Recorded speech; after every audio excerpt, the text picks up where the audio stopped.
నమస్తే, welcome to special focus. America వదలదు, Iran బెదరదు. రెండు దేశాల తీరుతో యావత్ ప్రపంచం ప్రమాదంలో పడుతోంది. ఎంతమంది హెచ్చరించినా, ఎన్ని అనర్థాలు జరిగినా రెండు దేశాలు వెనక్కి తగ్గటం లేదు. దీంతో పశ్చిమాసియాలో పరిస్థితులు అంతకంతకు దిగజారిపోతున్నాయి. ఇంతకీ ఈ యుద్ధం ఎంతవరకు వెళ్తుంది? ముందు ముందు మరింత వినాశనాన్ని చూస్తామా? పశ్చిమాసియాలో పరిస్థితులు మరింతగా దిగజారాయి. అమెరికా, ఇరాన్ పరస్పర దాడులు, ప్రకటనలతో ఘర్షణలు తీవ్ర రూపం దాల్చాయి. వంతెనలు, పవర్ ప్లాంట్లను పేల్చేస్తామని అమెరికా అధ్యక్షుడు డొనాల్డ్ ట్రంప్ బెదిరించారు. దీనికి ఐఆర్జీసీ ధీటుగా కౌంటర్ ఇచ్చింది. అమెరికాపై 9/11 తరహా దాడి చేస్తామని హెచ్చరించింది. ఘర్షణలు ఇలాగే కొనసాగితే ఆ దేశం జాతీయ సంతాప దినాలు చేసుకోవాల్సి వస్తుందని స్పష్టం చేసింది. చల్లబడని పశ్చిమాసియా ఉద్రిక్తతలు. 3,705 బిలియన్లు ఖర్చు చేసిన అమెరికా పీకాక్స్ పర్వతంపై దాడులు చేస్తామని వార్నింగ్. 9/11 తరహా దాడి చేస్తామని ఐఆర్జీసీ కౌంటర్. హార్మూజ్ జలసంధి కేంద్రంగా పశ్చిమాసియాలో ఉద్రిక్తతలు మరింత తీవ్రస్థాయికి చేరుకున్నాయి. వాణిజ్య నౌకలపై ఇరాన్ దాడుల్ని తీవ్రతరం చేయడంతో అమెరికా అధ్యక్షుడు డొనాల్డ్ ట్రంప్ మరోసారి ఆ దేశానికి హెచ్చరికలు చేశారు. హార్మూజ్ జలసంధిలో ఏదైనా ఓడపై ఇరాన్ దాడి చేస్తే దానికి వెంటనే ప్రతీకారం ఉంటుందని, మౌలిక సదుపాయాలపై వైమానిక దాడులు జరుపుతామని స్పష్టం చేశారు. ఇరాన్ ప్రతిదాడికి బదులుగా టెహ్రాన్లోని నేరుగా ఒక ప్రధాన వంతెన లేదా విద్యుత్తు ప్లాంట్ను అమెరికా బాంబులతో పేల్చేసి పూర్తిగా ధ్వంసం చేస్తోందని అన్నారు. సైనిక ఘర్షణల వల్ల మరోవైపు అమెరికా ఖజానాపై భారీ భారం పడుతోంది.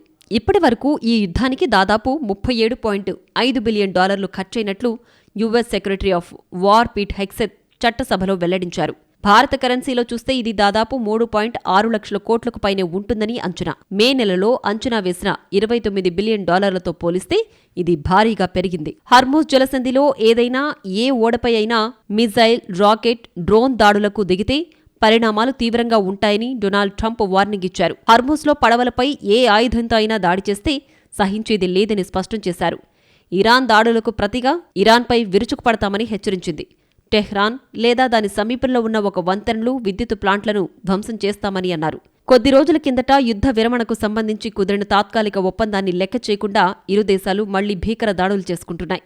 దీంతో గల్ఫ్ ప్రాంతంలో మరోసారి యుద్ధ మేఘాలు కమ్ముకుంటున్నాయి. మౌలిక సదుపాయాల్ని లక్ష్యంగా చేసుకుంటామని హెచ్చరించిన ట్రంప్ ఇప్పుడు మరోసారి అదే వైఖరిని పునరుద్ఘాటించారు. ప్రపంచ చమురు రవాణాలో 5వ వంతు జరిగే హార్మూజ్ జలసంధిలో ఉద్రిక్తతలు పెరగడం అంతర్జాతీయ ఇంధన మార్కెట్లపై తీవ్ర ప్రభావం చూపుతుంది. ఇప్పటికే క్రూడ్ ఆయిల్ ధరలు భారీగా పెరుగుతున్నాయని నిపుణులు అంటున్నారు. ఇరాన్ సైనిక స్థావరాలపై అమెరికా సెంట్రల్ కమాండ్ దాడులు నిర్వహించినట్లు ప్రకటించింది. వాణిజ్య నౌకల రాకపోకలకు అంతరాయం కలిగించే ఇరాన్ సైనిక సామర్థ్యాన్ని బలహీనపరచడమే ఈ చర్యల లక్ష్యమని వెల్లడించింది. ఇక్కడ ఇరాన్తో దౌత్య చర్చలకు తాము సిద్ధంగా ఉన్నప్పటికీ ఇరాన్ అంత సీరియస్గా లేదని మండిపడ్డారు. అంతర్జాతీయ జలమార్గాలపై ఇరాన్ ఆధిపత్యం చూపించడం లేదా సుంకాల్ని వసూలు చేయడాన్ని అంగీకరిస్తే ప్రపంచవ్యాప్తంగా ప్రమాదకర పరిస్థితులు ఏర్పడతాయని హెచ్చరించారు.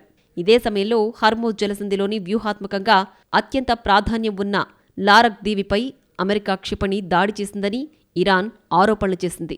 ఈ ఘటనతో ఇప్పటికే ఉద్రిక్తంగా ఉన్న అమెరికా, ఇరాన్ సంబంధాలు మరింత తీవ్ర రూపం దాల్చినట్టు తెలుస్తోంది. బుధవారం మధ్యాహ్నం 2:48 లారక్ దీవిని అమెరికా క్షిపణితో లక్ష్యంగా చేసుకుంది. భారీ పేలుడు శబ్దం వినిపించిందని స్థానికులు వెల్లడించారు. అయితే ఈ దాడిపై అమెరికా ఇప్పటి వరకు ఎలాంటి అధికారిక ప్రకటన చేయలేదు. ఇరాన్ను ఇప్పట్లో వదిలే ప్రసక్తే లేదన్నారు డొనాల్డ్ ట్రంప్. నతాంజ్ అణు కేంద్రానికి సమీపంలో ఉన్న పీకాక్స్ పర్వతంపై భీకర దాడులు చేస్తామని హెచ్చరించారు. అణు కార్యక్రమాలు తిరిగి ప్రారంభిస్తోందని అన్నారు. మళ్లీ అణు ఆయుధాలను తయారు చేయకుండా ఆపడానికి దాన్ని పూర్తిగా నాశనం చేస్తామన్నారు.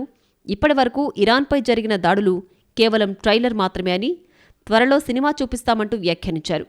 ప్రస్తుతం ఇరాన్ వద్ద దాదాపు 1000 పౌండ్ల శుద్ధి చేసిన యురేనియం ఉందన్నారు. యురేనియం మొత్తాన్ని స్వాధీనం చేసుకోవడానికి త్వరలో సైనిక చర్య చేపడతామన్నారు. ఈ యుద్ధం ఇలాగే కొనసాగితే ఇరాన్లో తీవ్ర విధ్వంసం తప్పదని హెచ్చరించారు. భారీ వంతెనలు, పవర్ ప్లాంట్లను పేల్చేస్తామన్న ట్రంప్కు ఐఆర్జీసీ కౌంటర్ ఇచ్చింది. ఓవరాక్షన్ చేస్తే పరిణామాలు తీవ్రంగా ఉంటాయని స్పష్టం చేసింది. అమెరికాపై 9/11 తరహా దాడి చేస్తామని వార్నింగ్ ఇచ్చింది. ఘర్షణలు ఇలాగే కొనసాగితే ఆ దేశం జాతీయ సంతాప దినాలు చేసుకోవాల్సి వస్తుందని ఘాటు వ్యాఖ్యలు చేసింది. అమెరికా దాడులకు ప్రతిగా పశ్చిమాసియాలోని యుఎస్ మిత్రపక్షాలపై ఇరాన్ విరుచుకుపడింది.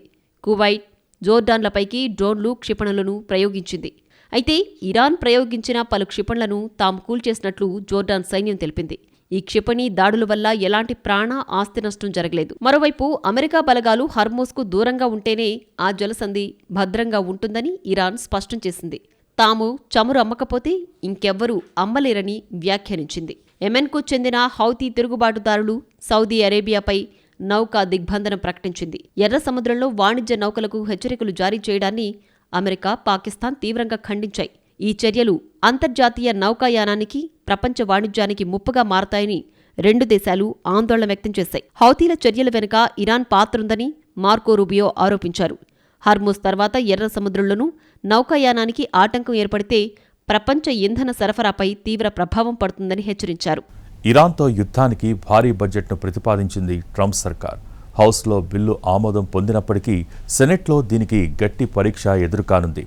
యుద్ధ వ్యయానికి పన్ను చెల్లింపుదారుల డబ్బును వినియోగించటం సమంజసం కాదని అమెరికన్లు అభిప్రాయపడుతున్నారు. అమెరికా రక్షణ సామర్థ్యాన్ని పెంచేందుకు ట్రంప్ మరో ఎగ్జిక్యూటివ్ ఆర్డర్పై సంతకం చేశారు. ఇరాన్తో కొనసాగుతున్న యుద్ధానికి నిధులు సమకూర్చడానికి $95 బిలియన్ బడ్జెట్ ప్రతిపాదనకు అమెరికా ప్రతినిధుల సభ ఆమోదం తెలిపింది. అలాగే అమెరికా అధ్యక్షుడు డొనాల్డ్ ట్రంప్ ప్రాధాన్యతలకు కీలక ఊతమిచ్చే పలు బిల్లులకు గ్రీన్ సిగ్నల్ ఇచ్చింది. పెంటగాన్ అవసరాలు, జాతీయ భద్రత, రైతులకు ఆర్థిక సాయం, ఎన్నికల సంస్కరణలకు నిధులు సమకూర్చే బిల్లును 216, 214 ఓట్ల తేడాతో హౌస్ ఆమోదించింది. మధ్యంతర ఎన్నికలకు ముందు ట్రంప్ ప్రభుత్వం తీసుకొచ్చిన అత్యంత కీలక ఆర్థిక ప్రతిపాదనగా దీన్ని భావిస్తున్నారు. అయితే ఆ బిల్లుపై డెమోక్రట్లతో పాటు కొందరు రిపబ్లికన్లు కూడా తీవ్ర అభ్యంతరాలు వ్యక్తం చేస్తున్నారు. ఈ వ్యవహారం రాజకీయంగా తీవ్ర చర్చకు దారితీసింది. బడ్జెట్లో ప్రభుత్వ వ్యయాలపై ఎలాంటి కోతలు లేకపోవడంతో పలువురు రిపబ్లికన్లు అసంతృప్తి వ్యక్తం చేశారు. అయినప్పటికీ కాంగ్రెస్లో అధ్యక్షుడు ట్రంప్ ప్రాధాన్యతలను ముందుకు తీసుకెళ్లేందుకు బడ్జెట్ సయోధ్య ప్రక్రియే అత్యంత సమర్థవంతమైన మార్గమని భావించింది. చివరకు స్వల్ప మెజారిటీతో బిల్లు ఆమోదం పొందింది. ఈ బిల్లుకు అనుకూలంగా 216 మంది సభ్యులు, వ్యతిరేకంగా 214 మంది ఓటు వేశారు. అందులో డెమోక్రట్లందరూ బిల్లును వ్యతిరేకించారు. దేశ భద్రతను కాపాడాలంటే సైన్యానికి అవసరమైన వనరులు తప్పనిసరిగా అందించాలని రిపబ్లికన్ సభ్యుడు అభిప్రాయపడ్డారు. పని పూర్తి చేయడానికి తూటాలు, బాంబులు అవసరమని వ్యాఖ్యానించారు. యుద్ధానికి భారీ నిధులు కేటాయించడానికి బదులుగా అమెరికన్ల జీవన వ్యయాన్ని తగ్గించడం, ఆరోగ్యం, విద్య, సంక్షేమానికి ఖర్చు చేయాలని సభ్యులు డిమాండ్ చేశారు. ట్రంప్ ఇరాన్పై చేస్తున్న విఫల యుద్ధం కోసం $10 బిలియన్ల ఖర్చు చేస్తున్నారని కొందరు అసంతృప్తి వ్యక్తం చేశారు. అదే నిధులను దేశ ప్రజల అవసరాలకు వినియోగిస్తే ఎంతో ప్రయోజనం కలుగుతుందని విమర్శించారు. అలాగే ఇరాన్పై అమెరికా చేపడుతున్న సైనిక చర్యల విషయంలో కాంగ్రెస్లో తీవ్ర భిన్నాభిప్రాయాలు వ్యక్తమవుతున్నాయి. ట్రంప్ సైనిక దాడులను కొనసాగిస్తున్నప్పటికీ అందుకు కాంగ్రెస్ నుంచి స్పష్టమైన అనుమతి తీసుకోలేదని డెమోక్రట్లు ఆరోపిస్తున్నారు. అంతేకాకుండా యుద్ధ వ్యయానికి పన్ను చెల్లింపుదారుల డబ్బును వినియోగించడం సమంజసం కాదని అంటున్నారు. ఇటీవల విడుదలైన ఏపీ ఎన్ఓఆర్సీ సర్వే ప్రకారం ట్రంప్ ఇరాన్ వ్యూహాన్ని అమెరికన్లలో అధిక శాతం మంది వ్యతిరేకిస్తున్నట్లు వెల్లడైంది. బడ్జెట్ ప్రతిపాదనలో పెంటగాన్కు $60 బిలియన్, ఇతర జాతీయ భద్రతా కార్యక్రమాలకు $13 బిలియన్ కేటాయించారు. ట్రంప్ సుంకాల ప్రభావంతో నష్టపోయిన రైతులకు $12 బిలియన్ ఆర్థిక సాయం ప్రతిపాదించారు. అలాగే ట్రంప్ ప్రతిష్టాత్మకంగా తీసుకొచ్చిన సేవ్ అమెరికా యాక్ట్ అమలుకు, ఓటింగ్ చట్టాల్లో మార్పులు, పౌరసత్వ ధృవీకరణ వ్యవస్థ కోసం మరో $10 బిలియన్ కేటాయించారు. గతేడాది భారీ బడ్జెట్లో ఇప్పటికే $150 బిలియన్ కేటాయించినప్పటికీ ప్రస్తుతం పెంటగాన్ నగదు కొరతను ఎదుర్కొంటోందని రక్షణ మంత్రి పీట్ హెగ్సెత్ వెల్లడించారు. ప్రస్తుత అంతర్జాతీయ పరిస్థితుల్లో అమెరికా సైన్యాన్ని మరింత బలోపేతం చేయాల్సిన అవసరం ఉందని ఆయన అభిప్రాయపడ్డారు. హౌస్లో బిల్లు ఆమోదం పొందినప్పటికీ సెనెట్లో దీనికి గట్టి పరీక్ష ఎదురుకానుంది. రిపబ్లికన్ పార్టీలోనే కొందరు సైన్యానికి మరింత నిధులు ఇవ్వాలని కోరుతుండగా మరికొందరు ఇతర రంగాల్లో వ్యయ కోతలు విధించి ఆ మొత్తాన్ని సమకూర్చాలని డిమాండ్ చేస్తున్నారు. రిపబ్లికన్లు ఈ బిల్లును బడ్జెట్ సయోధ్య ప్రక్రియ ద్వారా ఆమోదింపజేయాలని భావిస్తున్నారు. ఈ విధానం ద్వారా సెనెట్లో ఫిలిబస్టర్ను అధిగమించాల్సి ఉంటుంది. సాధారణ మెజారిటీతోనే బిల్లును ఆమోదించే అవకాశం ఉంటుంది. గతంలో ట్రంప్ పన్ను రాయితీలు, వ్యయ కోతలు, వలస నియంత్రణకు సంబంధించిన బిల్లులను కూడా ఇదే విధానంలో ముందుకు తీసుకొచ్చారు. ప్రస్తుతం కూడా అదే వ్యూహాన్ని అనుసరిస్తున్నారు. అయితే సెనెట్ మెజారిటీ నాయకుడు జాన్ థూన్ ఇప్పటివరకు ఈ ప్రతిపాదనపై స్పష్టమైన వైఖరి ప్రకటించలేదు. బడ్జెట్లో భాగంగా ప్రతిపాదించిన సేవ్ అమెరికా యాక్ట్ కూడా వివాదాస్పదంగా మారింది. ఓటు వేయడానికి పౌరసత్వ ధృవీకరణ తప్పనిసరి చేయాలన్న ఈ ప్రతిపాదనకు ట్రంప్ మద్దతిస్తుండగా సెనేట్లోని పలువురు రిపబ్లికన్లు కూడా సందేహాలు వ్యక్తం చేస్తున్నారు. ఫెడరల్ ఎన్నికల్లో విదేశీయులు ఓటు వేయడం ఇప్పటికే చట్టవిరుద్ధమేనని అంటున్నారు. కొత్త నిబంధనలు అమల్లోకి వస్తే అర్హులైన అమెరికా పౌరులకే ఓటు హక్కు వినియోగించడం కష్టమవుతుందని నిపుణులు హెచ్చరిస్తున్నారు. అమెరికాలో ఓటు వేసే వయసున్న పౌరుల్లో సుమారు 9% మందికి పౌరసత్వ ధృవీకరణ పత్రాలు సులభంగా అందుబాటులో లేవని అంచనాలు చెబుతున్నాయి. దాదాపు సగం మంది అమెరికన్ల వద్ద యుఎస్ పాస్పోర్ట్ కూడా లేదని నివేదికలు సూచిస్తున్నాయి. అమెరికా రక్షణ సామర్థ్యాన్ని పెంచేందుకు ట్రంప్ మరో ఎగ్జిక్యూటివ్ ఆర్డర్పై సంతకం చేశారు. రక్షణ రంగానికి అవసరమైన కీలక ఖనిజాలు, ముడి పదార్థాలు, విడిభాగాల సరఫరా వ్యవస్థను మరింత బలోపేతం చేయడమే ఈ నిర్ణయం లక్ష్యంగా వైట్ హౌస్ తెలిపింది. విదేశీ ఆధారాన్ని తగ్గించి దేశీయ ఉత్పత్తిని పెంచడంపై దృష్టి సారించినట్లు పేర్కొంది. అమెరికా జాతీయ భద్రతకు అవసరమైన సరఫరా గొలుసులను భౌతిక, సైబర్, ఆర్థిక ముప్పుల నుంచి రక్షించాల్సిన అవసరం ఉందని ట్రంప్ ప్రభుత్వం భావిస్తోంది. గతంలో తీసుకొచ్చిన ఆయుధ బదిలీ విధానం, ఖనిజ ఉత్పత్తి పెంపు, రక్షణ రంగ ఆధునీకరణ చర్యలకు కొనసాగింపుగానే తాజా నిర్ణయం తీసుకున్నట్లు వైట్ హౌస్ వెల్లడించింది. మరోవైపు ఇరాన్పై ట్రంప్ మరింత కఠిన వైఖరి ప్రదర్శించారు. అమెరికా సైనికులపై జరిగే ప్రతిదాడికి భారీ మూల్యం చెల్లించాల్సి ఉంటుందని హెచ్చరించారు. ఒక్క అమెరికన్ సైనికుణ్ణి చంపినా దానికి ఎన్నో రెట్లు ప్రతీకారం తీర్చుకుంటామని ట్రంప్ సోషల్ మీడియాలో ప్రకటించారు.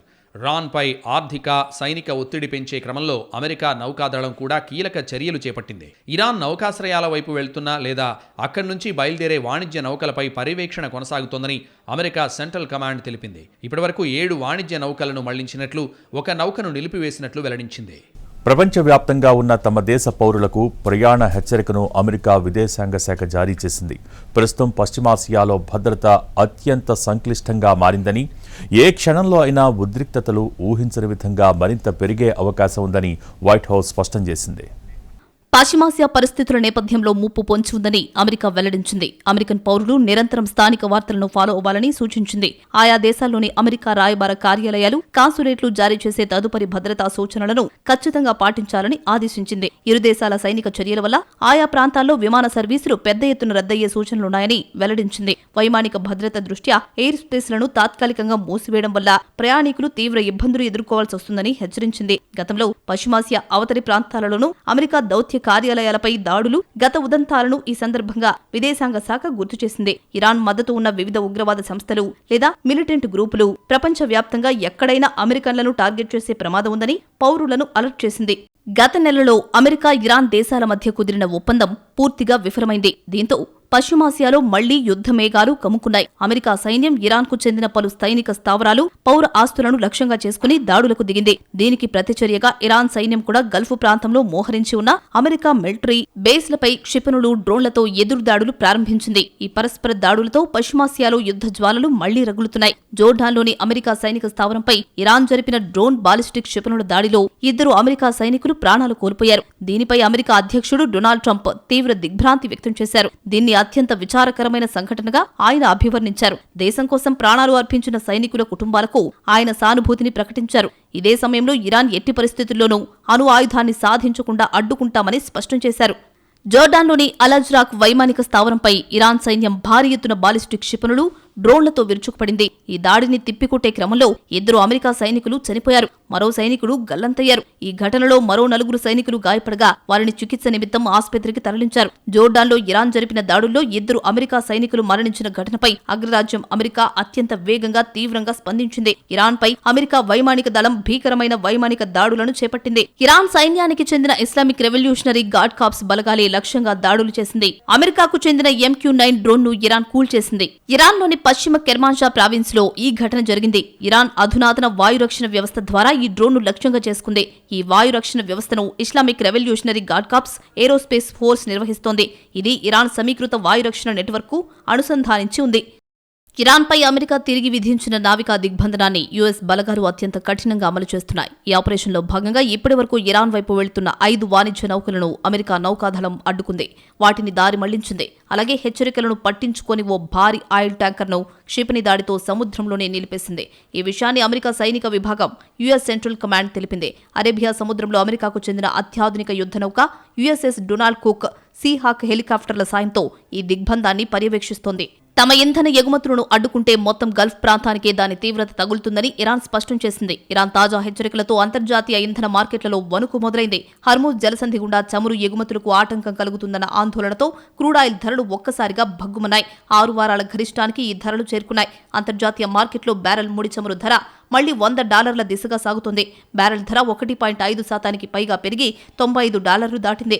ఉద్రిక్తతలు ఇలాగే కొనసాగితే చమురు మంటలు మరింత పెరుగుతాయని నిపుణులు అంచనా వేస్తున్నారు. ఇరాన్ మద్దతు ఉన్న హూతీ రెబెల్స్ సైతం రంగంలోకి దిగడం ఆందోళనలను మరింత పెంచుతోంది. బాబెల్ మాండెబ్ జలసంధి గుండా వెళ్లే సౌదీ అరేబియా చమురు నౌకలే లక్ష్యంగా హూతీలు దాడులకు పాల్పడ్డారు. ఈ 2 కీలక జలసంధుల్లో ఒకేసారి అంతరాయం ఏర్పడితే ప్రపంచ ఇంధన మార్కెట్లకు ఇది మునుపెన్నడూ లేని భారీ ముప్పును తెస్తుందని మార్కెట్ విశ్లేషకులు ఆందోళన వ్యక్తం చేస్తున్నారు.